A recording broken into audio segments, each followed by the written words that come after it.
Balita po.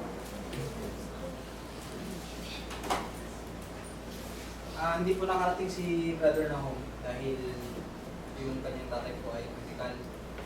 Bali, ang nakausap po siya, tapos Friday, umiling yung tatay niya sa kanilang magkakapatid na iuwi na lang siya sa kanilang bahay. Kaya nasa Malabon po siya ngayon, ang tatay po niya. So, nagplano po kami kung sino yung makakarating doon para makiramay kay dalamhati sa kanyang tatay. Saan ba tawag doon na mas mababaw ng Tagalog? Para mabisita.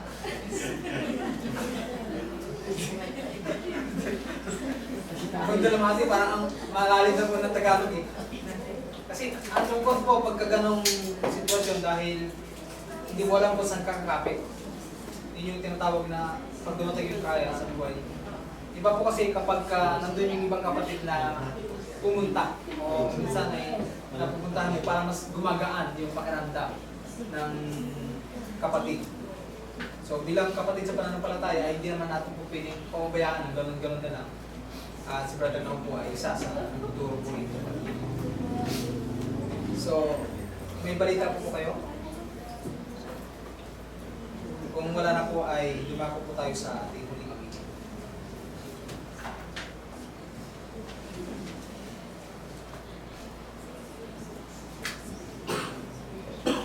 Para po sa ating huling awitin ko na nagbilang na 377.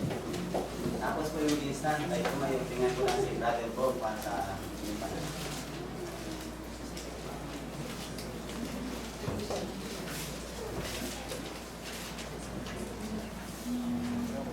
377 po. 377.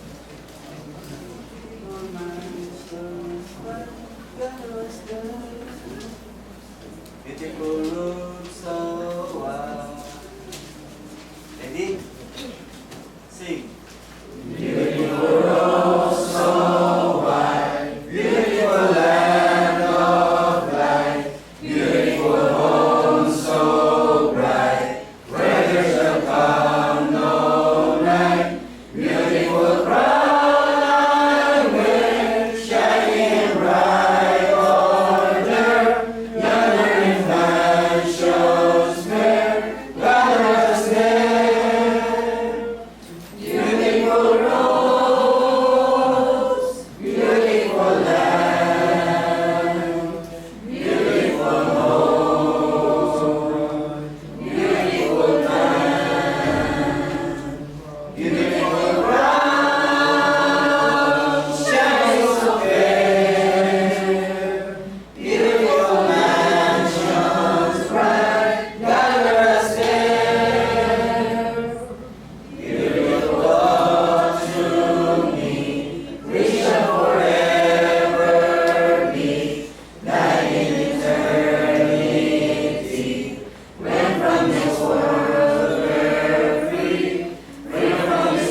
presensya ng ating Panginoon. Amang Diyos na makapangyarihan sa lahat, na may gawa ng langit at ng lupa, sa buo ng aming mga buhay. Maraming pong salamat sa araw na ito at kami po ay binigyan po ng pagkakataon na magkatipon-tipon ng pag-aaral ng iyong banal na salita at magabitan upang kayo po ay papurihin ng mga salamatan. Dakilang Ama, salamat po sa buhay na taglay at kalakasan. Sa sandaling ito, dinadalangin po namin, Ama, ang kapatawaran sa aming mga kasalanan na nagawa sa buhay na ito, sa isip, sa salita, sa gawa. Ama, marami pong salamat sa mga aral at salita na aming po narinig sa araw na ito. Nadalangin po namin na sana po itinatili po ito sa aming mga puso at isipan upang magsilbing gabay po namin ito, Ama, sa araw-araw namin pamumuhay. Ama, sa tuwing dumarating po ang mga trials sa aming mga buhay, sana po, Ama, ay gabayan niyo po kami, Ama, at bigyan ng lakas ng loob upang ang mga pagsubok na ito ay aming pong mapagtagumpayan at malagpasan po, Ama.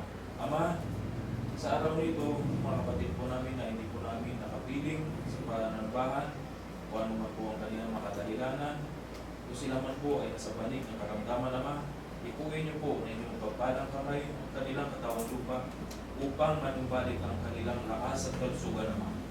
Dinadalangin din po namin, mga kapatid po namin, na hindi po namin nakapiling sa araw na ito kung ano man po ang kanilang makadahilanan, Ama. Ama, pagkaloob niyo po, Ama, mga kasagutan, Ama, sa mga problema ito. At sa amin pong pag-iwahiwalay, Ama, sana po ay gabayan niyo po kami, Ama, upang kami po iligtas ang marating sa aming mga tahanan at mga pupuntahan mga tao. Ama, kayo po ay aming pong patuloy na pinupuri at pinapasalamatan. At sana po ay patuloy niyo po kami gabayan, Ama, sa buhay nito. Ito po, Ama, ang aming samang dalangin sa pamamagitan ng karapatan ng inyong bugtong anak na aming Panginoon, si Kristo Jesus, ngayon ang pakailan pa man. Amen.